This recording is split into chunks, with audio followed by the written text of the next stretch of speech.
கொடைக்கானல் வத்தலக்குண்டு வழியாக போகலான்னு ரொம்ப நாள் ஆசை. சரி போயிடலாம் அப்படின்னு சொல்லிட்டு கிளம்பிட்டேன். போகிற வழியில் பார்த்தீங்கன்னா ரோடெல்லாம் வந்து ரொம்ப அழகாக இருந்தது. போகும்போதே ஒரு சின்ன டேம் ஒன்று இருக்குது, மஞ்சளாறு அப்படின்னு சொல்லுவாங்க. பார்க்குறக்கு மேலேருந்து பார்த்தோம்னு வைங்களேன், வியூ வந்து ரொம்ப அழகாக இருக்குங்க. பனி மூட்டத்தோடு அப்படியே ரொம்ப அழகாக இருக்கும். அதை முடிச்சுட்டு கொஞ்சம் தூரம் போனோம்னா வெள்ளி நீர்வீழ்ச்சி அப்படின்னு சொல்லிட்டு ஒன்று இருக்குது.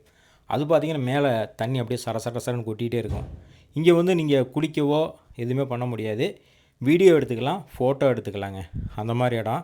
அப்படி பார்த்துக்கிட்டே போயிட்டே இருந்தீங்கன்னு வைங்களேன், அடுத்து கோக்கர் வாக் அப்படின்னு சொல்லிட்டு ஒரு இடம் இருக்குது. இதில் வந்து வாக்கிங் போகிறவங்க எல்லாருமே வாக்கிங் போவாங்க. இதுக்கு வந்து டிக்கெட்டு சார்ஜ் பண்ணுறாங்க. நம்ம டிக்கெட் எடுத்துகிட்டு உள்ளே போனோம்னா இந்த மாதிரி இருக்குங்க. அப்படியே பனி மூட்டத்தோடு இருக்கும். 2 சைடு வந்து பார்த்திங்கன்னா மரங்கள் இருக்கும். பார்த்து ரசிச்சிட்டே போகலாம்.